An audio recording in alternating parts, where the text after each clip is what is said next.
اور یہ جو ہے اس میں بھی ڈیفینیٹلی امپرومنٹ ہے لاسٹ ایئر سے. جو رجوری سے تھنا منڈی ہے وہاں سے 13 گلی سے بختیار سے سرن کوٹ، تو انہوں نے جو کچھ، میں بھی ان کے ساتھ ان ٹچ ہوں، میری بات ہوتی ہے. ہوگا اور کوئی ایک دو چیزیں ہیں جو گورنمنٹ آف انڈیا کو کرنی ہے، تو ان کے سلسلے میں قبل از وقت کہنا، سب کچھ کرنا وہ اچھا نہیں لگتا. وہ کسی فائنل سٹیج پہ ہوں گی تو اس وقت ہم ان کے بارے میں کہہ سکتے ہیں کہ ہم ان چیزوں کی امید رکھتے ہیں گورنمنٹ آف انڈیا سے. آج ہی کہہ دیں تو کل نہیں ہوتی ہوگا ہے یا ٹائم تو وہ اچھا نہیں ہوتا.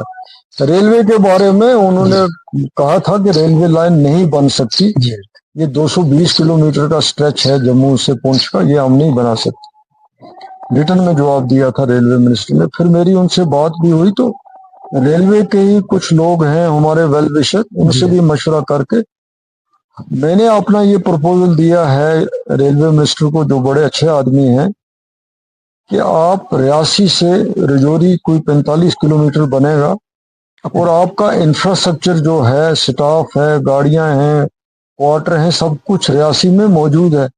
تو فرسٹ سٹیج میں آپ کم از کم رجوری تک ریل لائن جو ہے وہ ریاسی سے ہی بناؤ، جہاں سے کشمیر کو یہ مڑتی ہے تو وہاں سے بناؤ. اس کو انہوں نے وعدہ کیا ہے کہ ہم اس چیز کو ایگزامن کریں گے، دیکھیں گے اور اس سلسلے میں مدد کریں گے. تو میرے خیال ہے میں کہ اس کی کوئی سروے وغیرہ جو ہے وہ ضرور وہ کنڈکٹ کریں گے. اب آگے سے جب سیشن آئیں گے اس میں بھی میں دوبارہ سیشن کے بغیر بھی یہ چیزیں کروں گا. باقی P M G S Y کی ایز ایم پی ہم کو دستخط کرنا ہوتا ہے، جو پلان بنا کے لاتے ہیں وہ انجینئرس، وہ ظاہر ہے کہ ایم ایل اے سے بھی بات کرتے ہوں گے، ڈی ڈی سی والوں سے بھی کرتے ہوں گے، یا ہم جہاں ان کو کہتے ہیں وہ پلان وہ انکلوڈ کرتے ہیں، تو ہم ریکمنڈیشن کر دیتے ہیں. اس میں ہمیں کوئی ایم پی کو کوئی پرابلم ہے نہیں ہے.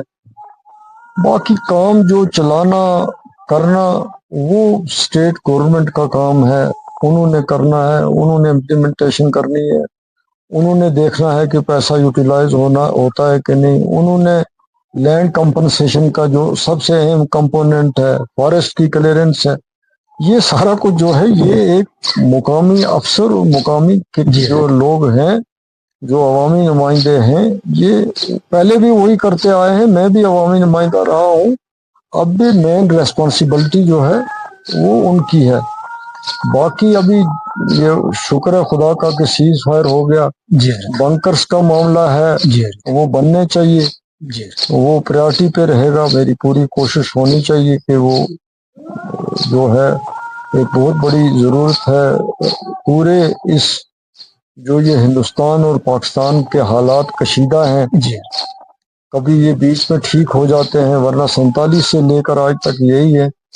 تو اس کا بھی جو افیکٹ ہے وہ رجوری پونچھ پہ پڑتا ہے، اس کا کوئی افیکٹ ڈوڈا میں نہیں پڑتا، کشمیر میں بالکل نہیں پڑتا، اوڑی اور کرنا کے بغیر.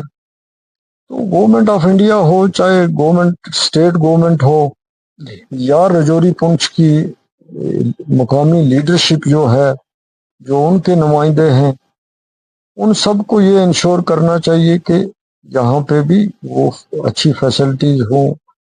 اب کافی ٹائم گزر گیا، ابھی تک 2012 میں آزاد صاحب کی مہربانی تھی، اس نے میڈیکل کالج دیا، لیکن وہ کالج تو ہے وہ ویل ایکوپڈ نہیں ہے، اس میں وہ فیسلٹیز نہیں ہے، وہ فیسلٹی نہیں ہے. تو میری جاب کا وہ حصہ بنتا ہے، اور وہ میری بڑی پریورٹی ہے. رجوری کی میڈیکل کالج میری بڑی پریورٹی ہے. تو میں ہر لیول پہ، میں نے پرسوں بھی چیف منسٹر کو اس میڈیکل کالج کے متعلق ایک ڈیٹیل چٹھی لکھی ہے، اور میں نے پہلے ان کو زبانی بھی کہا تھا کہ وہاں پہ گورنمنٹ جو اسٹیٹ کی گورنمنٹ ہے، یا اس سے پہلے کوئی گورنمنٹ کی تھی، سینٹر کی تھی، اسٹیٹ کی تھی، وہ کوئی رجوری پونچھ ان کی کسی پریورٹی میں رہتا نہیں ہے. یہ بدقسمتی کی بات ہے کہ وہ جس طریقے سے دھیان دینا چاہیے وہ نہیں دیا جاتا. اور وہاں ہیلتھ سیکٹر کی پوزیشن بھی خراب ہے، دوسرے سیکٹرز ہیں ان کی بھی خراب ہے. تو رجوری میڈیکل کالج میری ذاتی طور پہ بھی بڑی پریارٹی ہے. اب کتنی مجھے میں جو کچھ ریکمنڈ کرتا ہوں کہتا ہوں اسٹیٹ گورنمنٹ نے کرنا ہے. وہاں کیتھ لیب ہونی چاہیے, وہاں ایم آر آئی کی فیسلٹی ہونی چاہیے, وہاں فل ٹائم پرنسپل ہونا چاہیے. فیکلٹی وہاں کم ہے تو چلیں وہ ہر میڈیکل کالج میں کم ہے, لیکن باقی چیزیں کم از کم جو ایک میڈیکل کالج میں ہونی چاہیے. اگر رجوری کا میڈیکل کالج اچھا بن جائے گا اور وہاں کی ہائی وے اچھی ہو جائے گی تو ایٹ لیسٹ ایک پھر میڈیکل ٹریٹمنٹ کے لیے ایک شاندار ایک بہت اچھا سینٹر لوگوں کو رجوری اور پونچھ کے دونوں لوگوں کو ایک جگہ اویلیبل ہوگا. تو آپ میڈیا والوں کو ہم کو سب کو جو وہاں کے اب جو آئے ہیں الیکٹ ہو کے ایم ایل اے, ان کا بھی سب کا فرض بنتا ہے کہ وہ اس کے لیے ہر فورم میں بات کریں, اسٹرگل کریں. اس میں بھی میں ایکسپیکٹ کرتا ہوں کہ بہتری ہوگی. تو جو بھی چیزیں اس سلسلے میں لکھنی تھی کہنی تھی, یا ایون گورنمنٹ آف انڈیا سے شاید کچھ وہاں ایک کسی بڑے پروجیکٹ میں کچھ نہ کچھ وہ مدد کرنا چاہتے ہیں, وہ ہو جائے تو وہ ایک بڑا کام ہے. تو میرا بھی فرض بنتا ہے کہ اس سلسلے میں مدد کروں. ایک یوتھ کے لیے خاص میسج ہے آپ کا؟ یوتھ کے لیے دیکھیں میسج یہ ہے کہ یوتھ آج کا نوجوان جو ہے وہ پریشان ہے. جی کیونکہ ہر گھر میں پی ایچ ڈی کر کے انجینئرنگ کر کے بی اے کو تو اب کوئی پوچھتا ہی نہیں ہے, ایم ایس سی کر کے تو لڑکے بیکار ہیں. اب وہ بیکار تو پریشان ہے ہی ہے, اس سے زیادہ پریشان اس کے ماں باپ ہیں, جو ان ماں باپ کی صحت کو بھی افیکٹ کرتا ہے, سب کچھ کرتا ہے. تو گورنمنٹ کا یہ فرض بنتا ہے, ان کی یہ پریارٹی ہونی چاہیے, جو وقتاً فوقتاً ہم بھی اپنی طرف سے سجیشن دیتے ہیں کہ جو بھی کچھ گورنمنٹ آف انڈیا کے پاس ویکنٹ پوسٹیں ہیں وہ ریفر ہونی چاہیے ایس ایس آر بی کو, اور ایس ایس آر بی جو ہے وہ ٹائم باؤنڈ ہوں. تو جو ان کے پاس لاٹ ہے کم از کم اس میں اگر وہ چیزیں ہو جائیں گی تو کسی حد تک وہ کم ہو جائیں گی. باقی یوتھ کو بھی اس بات کے لیے تیار رہنا ہے کہ اب نوکریاں سب کے لیے نہیں ہیں. اب ملکی سطح پہ اگر آپ دیکھیں تو نوکریوں کی تعداد جو ہے وہ کم کی جا رہی ہے, ہر سیکٹر میں کم کی جا رہی ہے, ہر چیز کو آؤٹ سورس کیا جا رہا ہے. تو یہ آہستہ آہستہ یہ نوکریوں کا سلسلہ جو ہے یہ کافی کب سے یہ سلسلہ بہت زیادہ ہی کمپلیکیٹڈ ہو جائے گا میں یہ تو نہیں کہہ سکتا, لیکن یہ چیزیں جو ہیں نوجوان کو یہ مان کے چلنا پڑے گا کہ میرے ذہن میں اس کے بغیر بھی کوئی آلٹرنیٹیو ہونا چاہیے. اور پھر سب سے بڑی بات ہے, اگر نوجوان ہے کوئی تو اس کو محنت کرنی ہے. محنت کوئی بھی ہے, محنت کوئی کرے گا تو اس کو تسلی ہوگی, وہ ریلیکسڈ فیل کرے گا, وہ ڈپریشن سے بچے گا, وہ نشے سے بچے گا.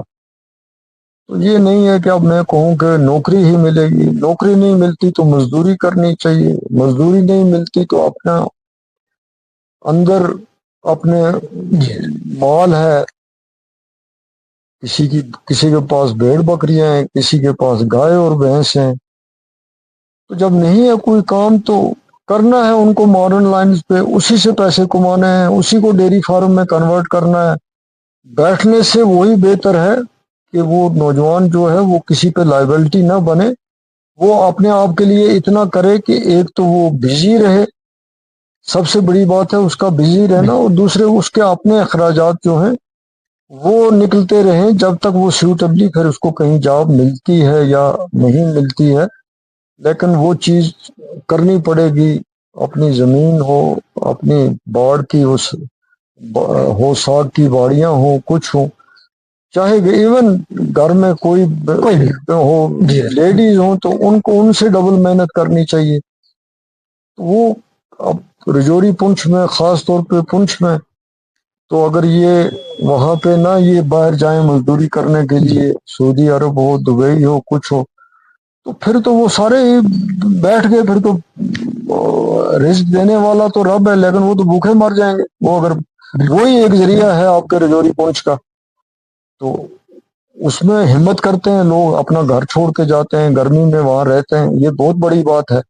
اور اگر وہاں جا کے کرتے ہیں، گھر کو پیسہ بھیجتے ہیں، 2 2 سال وہاں لگاتے ہیں، ویزا لیتے ہیں، سب کچھ کرتے ہیں، تو یہاں اگر کوئی چیز ان کو ہے اویلیبل، بالکل تو مجھے لگتا ہے ان کو اس آپشن کو زیادہ پریفرنس دے کے یہاں بھی ویسے محنت کریں۔ تو بے روزگاری ایک مسئلہ ہے، اس میں کوئی شک نہیں ہے، مسئلہ ہی اصلی یہی ہے۔ تو میں تو نوجوانوں کو یہی کہوں گا کہ ان کو مینٹلی تیار رہنا چاہیے کہ یہ ہمیں ایک چیلنج ہے، اور اس کو ایکسیپٹ کر کے اپنے آپ کو اس کے لیے تیار کر کے کوشش کرنی ہے۔ ہمت مردہ مالت خدا، اللہ تعالیٰ پھر وقت پہ سب کچھ دیتا ہے، لیکن پریشانیاں لینے سے اس سے کچھ نکلتا نہیں ہے۔ ہمت کرنی چاہیے، اور آپ کے رجوری پونچھ میں ٹیلنٹ بہت ہے، اس کا کوئی جواب نہیں ہے، نوکریاں بھی بہت بنی، کے ایس بھی آپ کے لڑکے ہیں، کے پی ایس ہے، آئی ایس ہے، اس میں بھی سب کو اللہ تعالیٰ کا شکر کرنا چاہیے، بے شک اس کا شکر کرنا چاہیے۔ ایز پر ایکسپیرینس، کیونکہ پولیٹیکل آپ کا بڑا ایکسپیرینس ہے، کیونکہ آپ 4th جنریشن کے اندر، میں نے پہلے ہی کہہ دیا کہ جب سے اسمبلی بنی اور آپ نے جیت حاصل کی۔ یہ سوال اس لیے ضروری ہے حضرت کہ ہر ایک سے ہم نے پوچھنے کی کوشش کی، مگر اس سوال کا جواب آج تک مجھے نہیں ملا۔ اگر سیاست ہے تو یہ آسان ہے تو کیوں ہے، مشکل ہے تو کیوں ہے، کن لیڈروں کے لیے مشکل ہے اور کن کے لیے آسان ہے؟ یہ سوال کا جواب آپ ہی سے مل سکتا ہے۔ دیکھیں میں آپ کو بتاؤں، یہ بڑا ٹف سبجیکٹ ہے جی حضرت، اس میں کوئی شک نہیں جی بہت، اور پھر خاص طور پہ اگر آپ کو اس لیے سیاست کرنی ہے کہ آپ کی عزت بچی رہے، آپ کی پالیٹکس کنٹینیو رہے، آپ کو کامیابی ملتی رہے، تو پھر آپ کو بہت محنت کرنی پڑے گی، اس کے بغیر کوئی چارہ نہیں۔ جی اور یہ اب وہ کسی شاعر نے کہا ہے، چھٹتی نہیں یہ کافر منہ سے لگی ہوئی، وہ کوئی بڑے ہی اچھے لوگ ہیں یا تھے، خاص طور پر بابا جی کی طرح، جنہوں نے چھوڑی تو چھوڑ دی۔ جی یہ بڑی ایک مصیبت ہے سیاست کی کہ یہ چھوٹتی بھی نہیں ہے، جب اس میں ایک بار آدمی آ جاتا ہے تو یہ ایک مشکل کام بن جاتا ہے۔ باقی اگر کسی کو اس پالیٹکس میں زندہ رہنا ہے، اپنی کریڈیبلٹی کرنی ہے، تو پھر وہ آپ یہ نہیں اس سے ایکسپیکٹ کر سکتے کہ وہ اس کا بھی کوئی وقت آرام کا ہوگا، کیونکہ پالیٹیشین کے پاس اب کچھ رہا نہیں۔ ایک زمانہ تھا کہ وہ کسی کو بلاک کا کام دلاتا تھا، کسی کو ٹیچر کی ڈائریکٹ اپوائنٹمنٹ کرتا تھا، کسی کو فارسٹ کرتا تھا، کسی کو کیجول کرتا تھا، کسی کو پولیس میں کرتا تھا، کسی کو سڑک کا ٹھیکہ دیتا تھا۔ بیوروکریسی پہ اتنی چلتی تھی کہ افسر نہیں مانتا تو اس کی ٹرانسفر ہو جاتی تھی۔ تو اب بنیادی بات طور پہ یہ ہے کہ وہ خود بھی اس سلسلے میں بے بس ہے، اور پھر پالیٹیشین بیچارے کا یہ ہے کہ اس کی جو رہی صحیح کسر ہے وہ اب میڈیا والے نکال دیتے ہیں کہ اس نے اگر لیفٹ نہیں دیکھا تو رائٹ دیکھ لیا، اس نے اگر کہیں کوئی 25 پیسے کی غلطی کر لی تو وہ 25 کے ساتھ پھر اس کو وہ 2 صفر اور لگ جائیں گے۔ تو یہ ایک ایسا سلسلہ ہے کہ کوئی بھی انسٹیٹیوشن ہو، چاہے کوئی لیڈر ہو، چاہے کوئی خاص طور پہ میڈیا والا ہو، کوئی افسر ہو، کسی کی دل آزاری نہیں کرنی چاہیے۔ بیٹھے بیٹھے کسی کے ساتھ اگر کسی کی شکل آپ کو پسند نہیں ہے تو آپ کے ہاتھ میں مائک ہے تو آپ لے کے لگ جائیں گے، تو وہ یہ قدرت کا سرکل ہے، پھر ان کو بھی بھگتنا پڑتا ہے۔ اور وہ جس طریقے سے یہ سوچتے ہیں کہ یہ کر کے ہم پتہ نہیں کتنے بڑا آگے بڑھ جائیں گے، سب کچھ کریں گے، ان کے متعلق بھی پھر ایک جو میجارٹی کا اوپینین ہوتا ہے وہ سامنے آ جاتا ہے، وہ ٹھیک نہیں رہتا، چاہے وہ احساس اس کا اظہار کریں یا نہ کریں۔ تو پالیٹکس ایک ڈیفیکلٹ سبجیکٹ ہے۔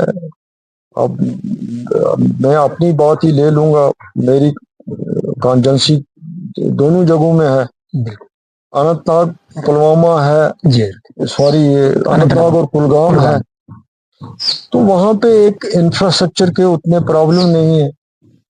ایم پی سے اگر ان کو کوئی کام پڑے گا، خاص طور پہ جو یہ میڈیکل ایڈ کے کیس ہیں، ہم بھیجتے ہیں، ایک ایم پی بھیج سکتا ہے اپنی کانجنسی سے، تو نارمز کے تحت جو ان کے پیرامیٹرز ہیں اس میں بھیجو تو 3 لاکھ تک فوراً ہمیں اس کی سینکشن پرائم منسٹر کے دفتر سے مل جاتی ہے، کوئی دقت نہیں آتی۔ اور میری وہ اپنے MLAs کو کہتے ہیں، وہ مجھے بھیجتے ہیں، میں دوسرے دن ریکمنڈ کرتا ہوں، ہفتے تک اگر اس میں کوئی چیز کمی ہو تو وہ تب بھی انٹیمیٹ کرتے ہیں، ادروائز وہ سینکشن کرتے ہیں۔ یا اننت ناگ میڈیکل کالج کا فار ایگزامپل MRI تھا، کیتھ لیب تھا، پچھلے سال پوری کوشش میں نے کی، وہاں کیتھ لیب لگ گئی، اب ہارٹ کا سب کچھ وہاں، MRI کا بھی دلی تک کہا کچھ، وہ بھی سینکشن ہو گیا۔ تو یہ چیزیں جو ہیں وہ موٹی موٹی چیزیں ہیں جو میرے سے، وہ رجوری پونچھ کے ساتھ اسمبلی سیگمنٹ ہیں، ان کی ایکسپیکٹیشن مجھ سے زیادہ ہے، جی تو میرے اپنے ہاتھ میں کچھ ہے نہیں، جی دوسرے کے پاس جانا ہے۔ جی اب میں 5 ٹرم MLA رہا ہوں، اب میرے سے کوئی یہ ایکسپیکٹ کرے کہ میں کسی کے پیچھے پیچھے چلوں گا تو وہ پاسبل نہیں ہو سکتا، مطلب ویسی سیاست بھی نہیں ہو سکتی۔ جی کسی نہ کسی جگہ انسان کو آ کے اپنے ہوتا ہے کہ یار اب کس کس کے پیچھے یہ فائل لے کے چلیں گے، تو پھر بھی میں اپنی طرف سے کوشش کرتا ہوں، ان کی ایکسپیکٹیشن زیادہ میرے سے ہیں، قدرتی بات ہے، تو میں بھی یہ سمجھتا ہوں کہ میں ان کو میں مایوس نہ کروں، لیکن پریکٹیکلی میری بھی کچھ مجبوریاں ہیں جو عام لوگوں کو سمجھانا یا کہنا وہ اچھا نہیں لگتا۔ جی تو یہ ہے مشکل کام ہے، کوئی آسان کام نہیں ہے۔ یہ سوال کا اس کا جواب ہمیں مل بھی نہیں رہا کیونکہ ہم نے کافی کوشش کی، لیکن آپ نے بڑے ڈیپلی طریقے سے اس کو جو ہے وہ سمجھایا۔ ایک سوال میں آپ سے اور کرنا چاہوں گا کہ جب بابا صاحب نے سیاست چھوڑ دی، ڈائریکٹ آپ کے حق میں جب یہ فیصلہ ہوا، کیا اس وقت آپ انٹرسٹڈ تھے سیاست میں؟ بالکل نہیں تھا میں، بابا جی نے اچھی بات تھی کہ انہوں نے کبھی ہمارے ساتھ یہ بات بھی نہیں کی تھی، تو ان کی اللہ تعالیٰ کا فضل ہے، اس وقت ان کی صحت بھی ٹھیک تھی، وہ اچھے طریقے سے سیاست کر رہے تھے۔ انہوں نے یہ بات کہیں کچھ دن پہلے جی صرف میری مدر سے شیئر کی تھی، جی حضرت، تو مدر نے بھی ہمیں نہیں بتایا تھا، تو پھر وہ میرے لیے بھی سرپرائز تھا جب وہ ٹکٹ وغیرہ مجھے ملا، تو انہوں نے اس کے بارے میں بھی یہ نہیں بتایا تھا کہ میں نہیں لڑ رہا ہوں، تو میں نے ان کو کہا ہے کہ الیکشن وہ لڑے گا، جی حضرت، وہ میرے لیے سارا سرپرائز تھا۔ لیکن یہ ہے کہ اتنا میں ضرور کہہ سکتا ہوں کہ میں جب سے پالیٹکس میں آیا تب سے میں نے محنت ڈیفینیٹلی کی، میں کبھی بھی کسی جگہ میں لیزی نہیں رہا، جی حضرت، اور اس نے مجھے بہت فائدہ دیا، اور محنت میں بھی میں نے ہمیشہ غریب کی میں نے مدد کی، جو مدد کرنے کے قابل تھا اس کی میں نے بڑی کوشش کی جی کہ میں پرسنل لائکنگ ڈس لائکنگ پہ نہ جاؤں، میں کوشش کروں 70-80% میرٹ پہ جانے کی، تو ان چیزوں نے مجھے پے کیا، تو پھر اس کے بعد میں آ گیا پارلیمنٹ میں، آنا نہیں چاہتا تھا، مقدر تھا، اب یہاں بھی جو تھوڑا بہت ٹائم ملے گا تو میں اپنی کریڈیبلٹی کے لیے بھی کوشش کروں گا کہ میری کریڈیبلٹی کا معاملہ بھی ہے کہ جو میرے سے ہو سکے اس سے میں دگنا کوشش کروں، ایٹ لیسٹ اننت ناگ کی بات ہو، کلگام کی بات ہو، خاص طور پہ آپ کی رجوری پونچھ کی جو ایک واقعی نیگلیکٹڈ لاٹ ہے، وہاں پہ یہ بھی کوشش کروں گا کہ یہ جو یوتھ کی بات آپ نے کی کہ رجوری پونچھ کے لیے کوئی بارڈر بٹالین بنائے گی گورنمنٹ آف انڈیا تو بہت فائدہ رہے گا وہاں کے یوتھ کو، کیونکہ کوئی اور روزگار نہیں ہے، تو جو بھی بڑے کام ہوں گے جو ایک ایم پی کے لیے جو اس کو کرنا چاہیے وہ میں اپنی طرف سے کوشش کروں گا، باقی اللہ تعالیٰ کو منظور ہے۔ جناب میاں الطاف صاحب ممبر پارلیمنٹ راجوری پونچھ کی اگر بات کریں تو جہاں سڑک کی بات ہو، پانی کی ہو، بجلی کی ہو، آنے والے وقت میں جو ہے ضرور پیر پنچال جو وہ چمکتا ہوا نظر آئے گا۔ انہوں نے جموں کشمیر اسمبلی میں رہ کے بھی جو ہے وہ بے باکی کے ساتھ بیان رکھا، پارلیمنٹ میں جب یہ پہنچے انہوں نے عوام کی بات کی، اور انشاءاللہ اس سے پہلے بھی ہم دیکھ رہے ہیں اور آج بھی، اور ہمیں لگ رہا ہے کہ انشاءاللہ ان کی طرف سے جو ہے وہ پوری کوشش جو ہے وہ کی جا رہی ہے۔ آج انہوں نے مجھے قیمتی ٹائم دیا، میں آخر میں پھر اپنی طرف سے اور اپنی پوری ٹیم کی طرف سے ان کا شکریہ بھی جو ہے وہ ادا کروں گا۔ دوستوں اور ساتھیوں، دیجیے اپنے میزبان شوکت چودھری کو اجازت، ملیں گے اگلی پیشکش میں بڑے پیار کے ساتھ دوستوں۔